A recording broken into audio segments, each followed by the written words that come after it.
Mexico, From the Olmecs to the Aztecs, by Dr. Michael Coy and Rex Koontz. Chapter 8, The Post-Classic Period, the Toltec State, A Time of Troubles.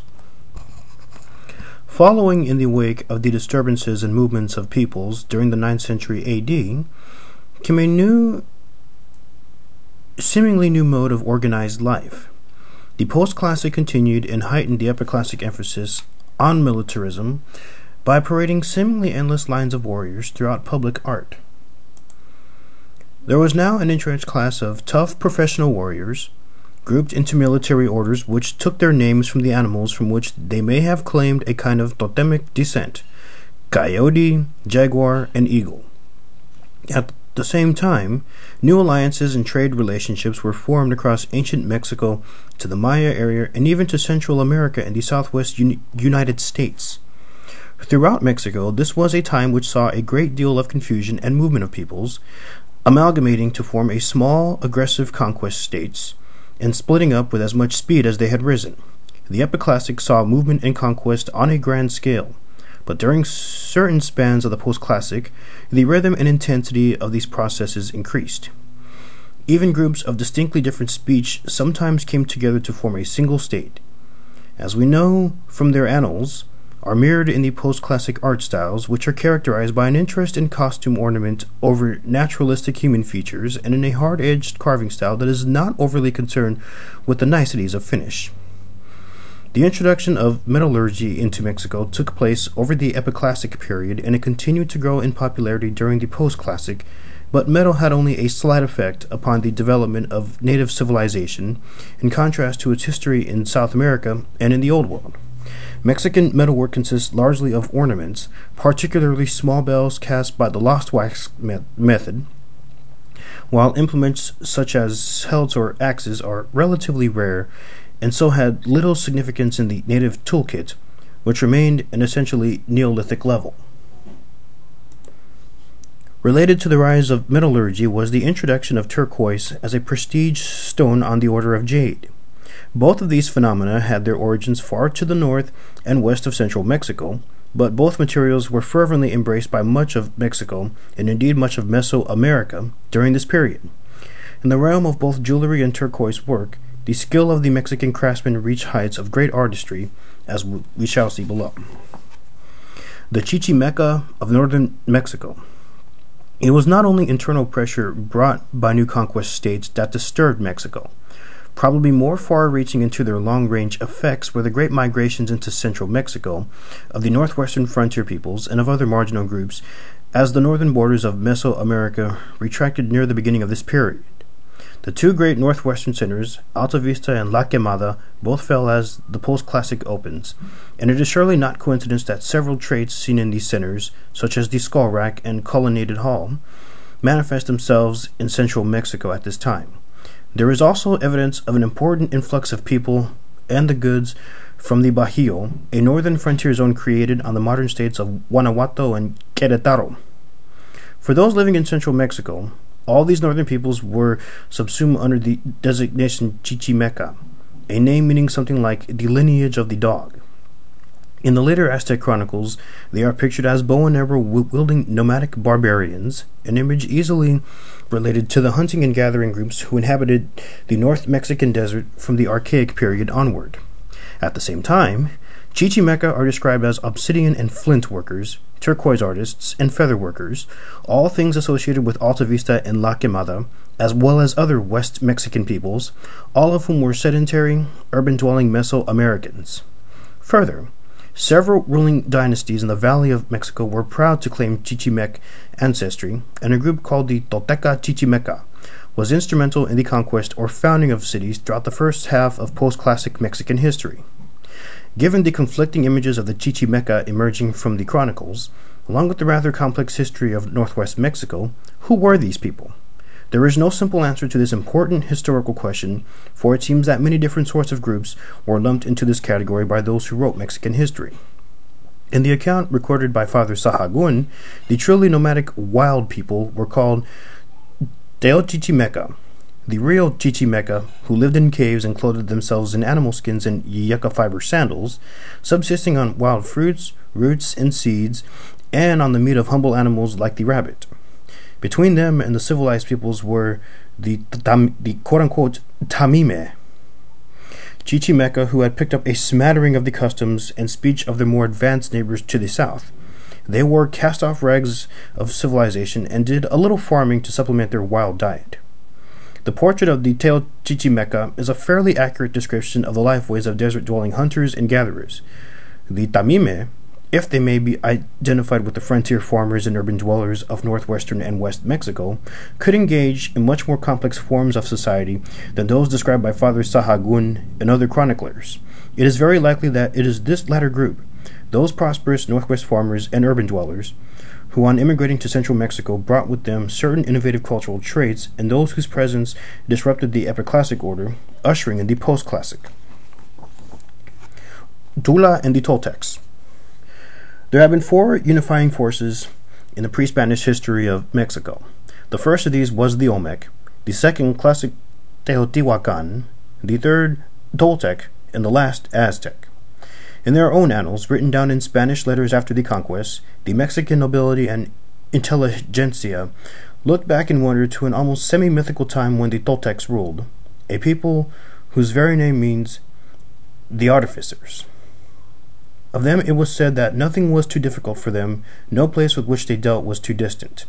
From their capital, Tolan or Tula, they had dominated much of northern and central Mexico in ancient times, as well as parts of the Guatemalan highlands and most of the Yucatan Peninsula. After their downfall, no Mexican or Maya dynasty worth its salt failed to claim descent from these wonderful people. Like many other post-classic states, Toltec society seems to have been composed of disparate tribal elements that had come together for obscure reasons. One of these, which would appear to have been dominant, was called the Tolteca Chichimeca. The other group went under the name Nonoalca, and according to some scholars was made up of sculptors and artisans from the old civilized regions of Puebla and the Gulf Coast, brought in to construct the monuments of Tula. The Tolteca Chichimeca, for their part, were probably the original Nahua speakers who founded the Toltec state. As the name implies, they were Chichimeca originating on the fringes of Mesoamerica among the urban Uto-Aztecans of western Mexico, for although it is said that, quote, they came from the interior of the plains among the rocks, end quote, their level of culture was substantially higher than that of the quote-unquote real Chichimeca. The Baltic Annals. Numerous accounts of the indigenous history of Tula were recorded soon after the Spanish conquest. Most of these are especially concerned with the fall of Tula, for by tracing their lineage to the Toltec diaspora, later kings could claim Toltec descent. Yet enough remains of earlier episodes to allow us to piece together a more complete story. Led by their probably entire legendary ruler Mixcoatl, Cloud Serpent, i.e. Milky Way, who was defined as patron of hunting after his death, the Tolteca Chichimeca, by the beginning of the 9th century, had entered civilized Mexico at the southern extension of the Sierra Madre Occidental, passing through what now comprises northern Jalisco and southern Zacatecas. It is no easy matter to reconstruct their history from the contradictory accounts which we have been left, but according to the widely accepted scheme of Jimenez Moreno, Mixcoatl and his people first settled at a place in the valley of Mexico called Colhuacan. His son and their heir was the most famous figure in all Mexican history, a possibly real person named Tolpitzin, born in the year 1 read, either AD 935 or 947, and later identified to the confusion of modern scholars with the feathered serpent Quetzalcoatl. This king is described in the post-conquest literature as being of fair skin, with long hair and a black beard. The first event in the rule of 1 read Tolpitzin Quetzalcoatl was the transfer of the Toltec capital from Colhuacan via Tulancingo to Tula, the ancient Tolan, a name signifying place of the rushes, but which to the ancients meant something like the city. Some years after its founding, according to the annals, Tula was the scene of a terrible inner strife, for Tolpitzin was supposedly a kind of priest-king dedicated to the peaceful cult of the feathered serpent, abhorring human sacrifice and performing all sorts of penances. His enemies were devotees of the fierce god Tezcatlipoca, or Smoking Mirror, the giver and taker away of life, lord of sorcerers, and the patron of the warrior orders, and the latter perhaps made discontented by the intellectual pacifism of their king. As a result of this struggle of power, Tolpitzin and his followers were forced to flee the city, perhaps in AD 987. Some of the most beautiful Nahuatl poetry records his unhappy downfall, a defeat laid at the door of Tezcatlipoca himself. Tolpitzin and his Toltecs were said to have become slothful, the ruler having even transgressed the priestly rules of continence. Tezcatlipoca undermines the Toltecs by various evil stratagems, coming to Tolpitzin in the guise of an old man and tricking him into drinking a magic and debilitating potion, then appearing without his loincloth in the marketplace, disguised as a seller of green chili peppers, inflaming the ruler's daughter with such a desire for him that her father is forced to take him as son-in-law. Next, as a warrior successfully leading a force of dwarfs and hunchbacks which had been given him in vain hope that he would be slain by the enemy, making a puppet dance for the Toltecs, causing them in their curiosity to rush forward and crush themselves to death. Even when they finally killed Tezcatlipoca by stoning, the Toltecs were unable to rid themselves of his now festering, rotted body. At last, according to legend, Tolpitzin Quetzcoatl leaves his beloved city in exile after burning or burying all his treasures, preceded on his path by birds of precious feather. As Tula disappears from his sight, then he fixes his eyes on Tula and in that moment begins to weep. As he weeps, sobbing, it is like two torrents of hail trickling down. His tears slip down his face. His tears, drop by drop, perforate the stones. On his way, trickster magicians cross his path again and again, trying to make him turn back. At last, he reaches the stormy pass between the volcanoes Iztaccíhuatl and Popocatépetl, where his jugglers, buffoons, and the pages of his palace freeze to death. He continues on, his gaze directed at the shroud of the snows, and eventually arrives at the shore of the Gulf of Mexico. One poem relates that there he set himself afire, decked in his quetzal plumage and turquoise mask. As his ashes rose to the sky, every kind of marvelously colored bird wheeled overhead, and the dead king was apotheosized as the morning star. Another version of the tale, the one claimed by the Spaniards to have been known to Moctezuma Xocoyotzin, tells us that he did not perform an act of self-immolation, but rather set followers on a raft formed of serpents on a journey to the east, from which he was supposed to return someday. It may be evidence of the historical core within this legend that Maya accounts speak of the arrival from the west, perhaps in the year AD 987, of a Mexican conqueror named in their tongue Coculcan, or feathered serpent, who with his companions subjugated their country. There is also evidence in the archaeology of Yucatan for a seaborne Toltec invasion, successfully initiating in the late 10th century a Mexican period, with its capital Chichen Itza. With the sanguinary rule of the Tezcatlipoca party now dominant at Tula, the Toltec Empire may have reached its greatest expansion, holding sway over most of central Mexico from coast to coast. At the height of its power, Tula is pictured in the poems as sort of a marvelous never-never land, where ears of maize were as big as mono stones, and red, yellow, green, blue, and many other colors of cotton grew naturally. There were palaces of jade, of gold, a turquoise palace, and one made of blue Greek quetzal feathers. The Toltecs were so prosperous that they heated their sweat baths with the small ears of maize. There was nothing that they could not make. Wonderful potters, they taught the clay to lie. Truly, they put their heart into their work. The end of Tula approached with the last ruler, Huemac, or Big Hand. Triggered by a disastrous series of droughts, factional conflicts broke out once more, apparently between the Tolteca Chichimeca and the Nonoalca. In 1156 or 1168, Huemac transferred his capital to Chapultepec, the hill-crowned park in what is now part of the western side of Mexico City, where he committed suicide. Some Tolteca Chichimeca hung on at Tula for another 15 years, finally themselves deserting the city and moving south to the Valley of Mexico and as far as Cholula, subjugating all who lay in their way. Tula was left in ruins with only memories of its glories. As the Nahuatl poet tells us, everywhere there meet the eye, Everywhere can be seen the remains of clay vessels, of their cups, their figures, of their dolls, of their figurines, of their bracelets. Everywhere are their ruins. Truly the Toltecs once lived here. The great Toltec diaspora had begun, bands of refugees wandering over highland and lowland Mexico, all claiming Tula as their homeland. They were said to give the right to rule even to groups in the Guatemala highlands, establishing new dynasties over the Maya and imposing Mexican customs. In death as in life, Tula remained a potent force in Mesoamerican thought through its role in the definition of cultural and political ideas. But how do these stories compare with the actual physical remains of the city? Archaeological Tula.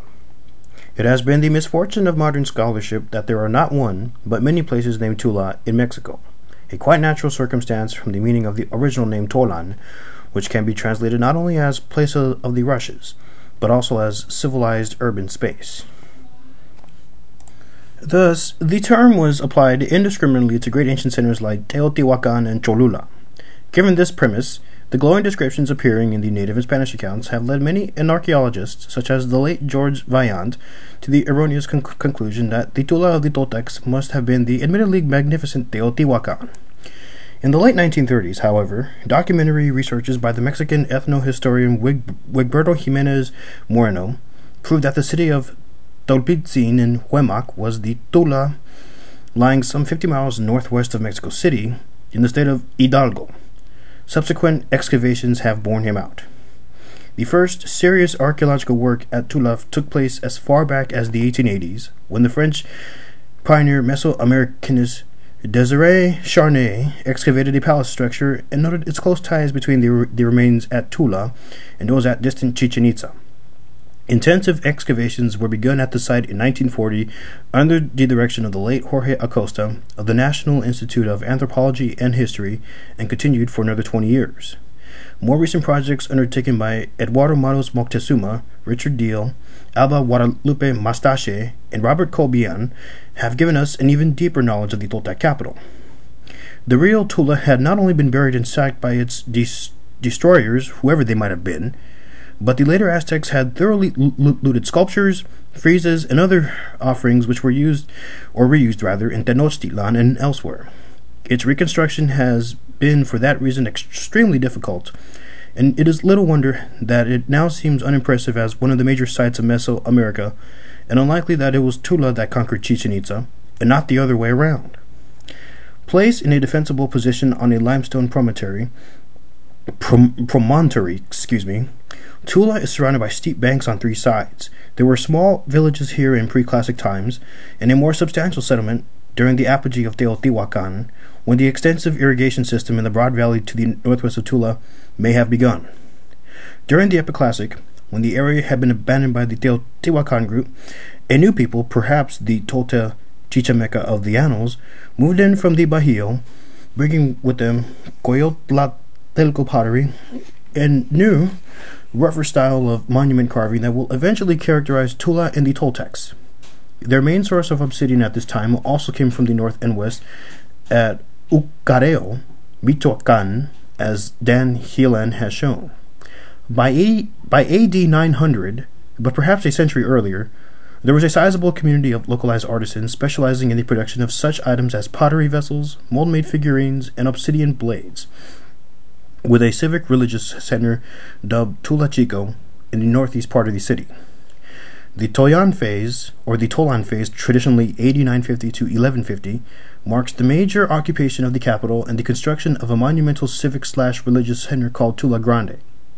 The traditional dating is based on both archaeological evidence and interpretations of indigenous histories, but most of the absolute dates for this phase cluster in the AD 900-1000 range, as do new dates for the comparable basin of Mexico ceramics and Tolil Plumbe trade wares, suggesting that the apogee of Tula may be slightly earlier than we once thought.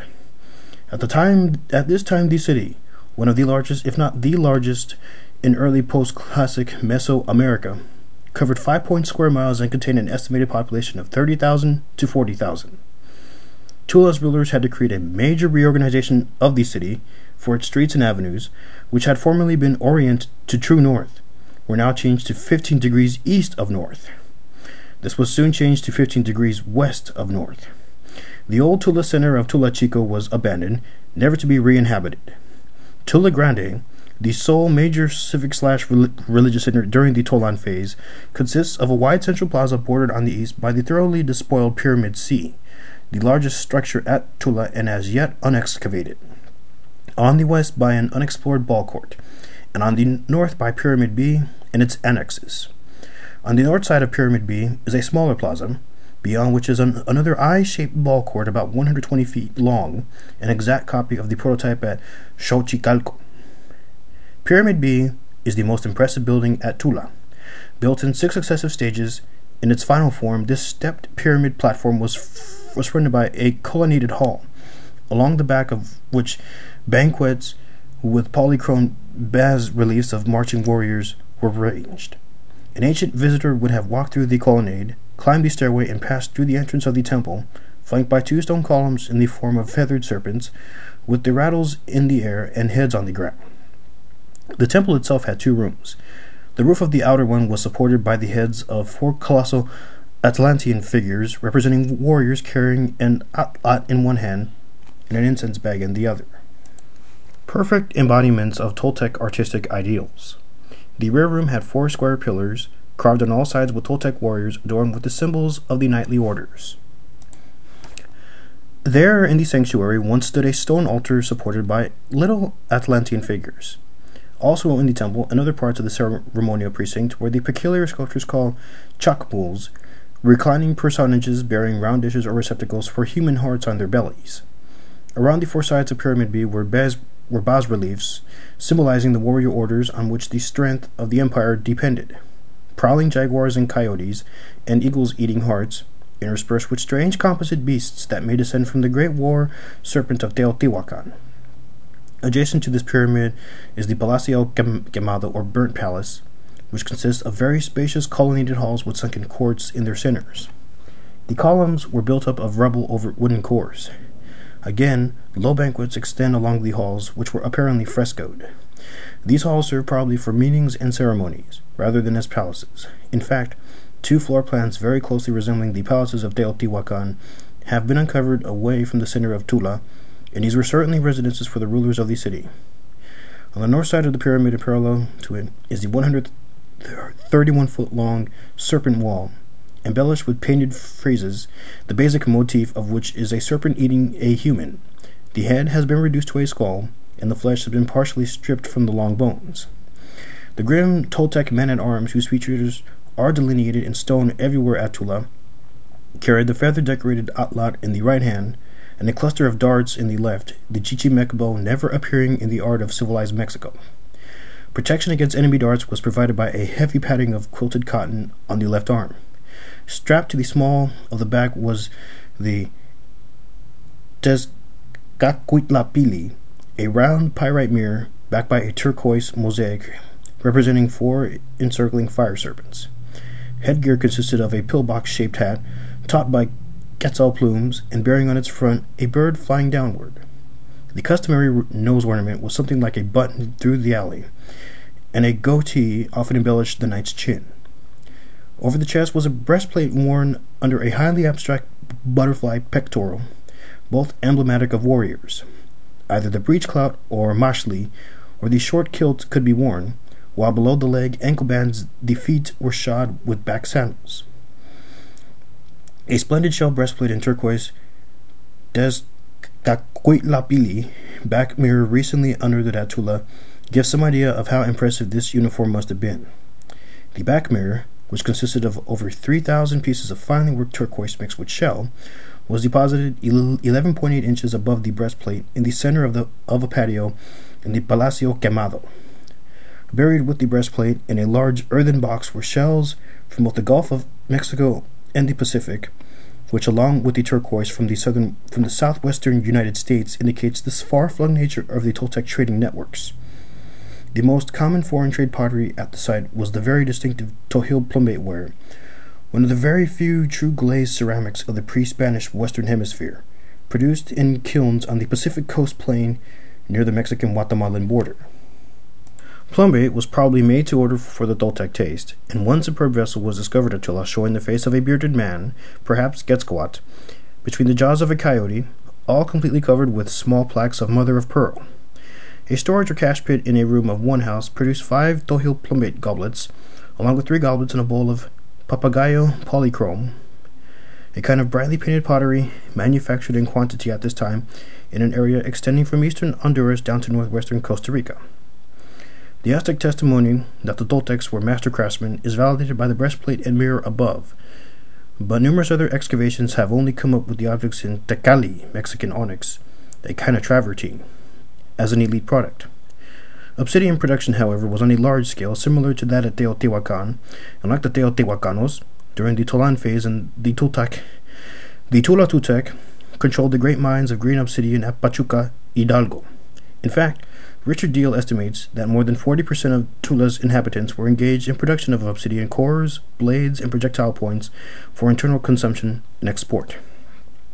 In clay, one also finds a small amount of Mazpan pottery, a red-on buffware featuring bowls whose interiors are decorated with parallel wavy or straight lines applied by a multiple brush, undistinguished mold-made figurines, and tobacco pipes with flaring bowls and long stems embellished with undulating snakes.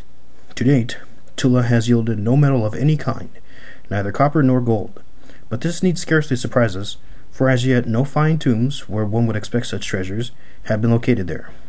On the other hand, many of the ornaments portrayed in stone are painted yellow, a color reserved for gold in the Mexican Canaan. There is a singularly secular cast to Tula, for representations of the gods are rare, a state of affairs usually interpreted as a result of the encroachment of the military over the spiritual power. But it could well be an artifact of Aztec collecting expeditions. Curiously, the supposedly vicious Tezcatlipoca himself is absent, and the feathered serpent ubiquitous. Quite recognizable are the representations of several deities worshipped also by the Aztecs, such as Centeotl, the maize goddess, Xochiquetzal, the goddess of love, and Tlaxcalpantecutli, an avatar of Quetzalcoatl as Morning Star. In line with the claim that human sacrifice was introduced in the last phase of Tula by the Tezcatlipoca faction, there are several depictions of the Cuauhchicalli, the sacred eagle vessel, designed to receive human hearts, as well as a Tzompantli, the altar decorated with skulls and crossbones on which the heads of sacrificed captives were displayed. In fact, the base of an actual Tzompantli has been found just to the east of Balcourt II, the largest at the site. Fragments of human skulls littered its surface. In accordance with Mesoamerican custom, these were probably trophies from losers in a game that was played for keeps. Richard Deal's University of Missouri excavations brought to light some of the domestic architecture of the Toltecs. Individual houses were flat-roof buildings of square or rectangular plan. These formed complexes of up to 5 houses, each group separated from the others by exterior house walls and courtyard walls. Each such group had a small altar or shrine in the center of the courtyard. An important part of the rite celebrated there must have been the worship of the rain god, represented by hourglass-shaped pottery braziers with faces of Tlaloc indicated by clay fillets. There are also open-work ceramic censers with 1 long handle and 2 feet for supports. Less easy to explain are the small wheeled figurines of animals. These could have been toys, but Deal feels they also were part of the household cult. The dead were generally buried in a pit beneath the house floor and accompanied by pots. Sacrificial victims formed an exception, these being tossed onto rubbish heaps in abandoned rooms after their bodies had been cannibalized. The general settlement pattern seems to be different from Teotihuacan's, but there is evidence that Tula also had an overall grid plan, organizing these household clusters in wards of about 1,970 feet on a side. Tula is on the margins of Mesoamerica, and was also marginal for farming, since summer rainfall is insufficient for effective cultivation, and there are winter frosts. Accordingly, food for Tula's population came from the fields irrigated during the rainy season from small canals running from modest check dams. All the evidence points to the death of the city through sudden and overwhelming cataclysm. The ceremonial halls were burned to the ground, and the serpent wall was toppled over. The fury of the destruction visited on Tula makes one wonder about the hand that performed the act. The mere fact that the subsequent reoccupation of the site was by a people who used the so-called Aztec II pottery does not mean that the vanquishers of the capital were of the same affiliation. On the contrary, the finger of accusation points most logically once more to the Chichimeca, for Tula was perilously close to their frontiers. It was just at this time that these peoples were again pushing south into cultivated lands. When Cholot and his band of Chichimeca passed by Tula on their way to the Valley of Mexico, they already found it in ruins and spent some days exploring its shattered walls. Tula and Chichen Itza. As long ago as 1885, Desiree Charnay had concluded that Tula Hidalgo was the Toltec capital described in the histories. He recognized the close relationship between the architecture and sculpture of Tula and that of distant Chichen Itza in the middle of the Yucatan Peninsula, and he proposed that the Toltecs had invaded and conquered Yucatan. This last hypothesis has had its ups and downs over the subsequent century, in large part caused by the almost total lack of an archaeological cultural history or even a chronology or even a chronology for Chichen Itza, in spite of decades of research by the Carnegie Institution of Washington and the Mexican government. The facts of the case are these. Chichen Itza has two components which overlap to some extent. The first of these is native Maya and consists of a number of buildings in an architectural style known as Pu'uk, dated to the end of the Epic Classic and located in the southern part of the city. The other component is closely linked to Tula of the Toltecs, so closely in fact that Richard Deal has said that despite the 1,100 kilometers that separate them, these two communities were more alike than any other two archaeological sites in pre-Columbian America. C. Christian Graham has listed some of the more significant of the many traits shared by the two as, quote, feathered serpent columns, Atlantids, chacmuls, sipakli, crocodile day sign glyphs, banquets decorated with processional reliefs, colonnaded halls, similarly attired profile figures, and low relief images of feathered serpents, composite man-bird-serpent creatures posed frontally, profile raptors, canines, and felines. One might add that both have a major Zompantli of the same shape placed just east of the principal ball court. Even further, personal names at both Tula and Chichen Itza are expressed in a glyphic system that is yet unstudied, but which is not Maya. The greatest novelty for the Maya area is the feathered serpent imagery so ubiquitous in Toltec-related Chichen Itza.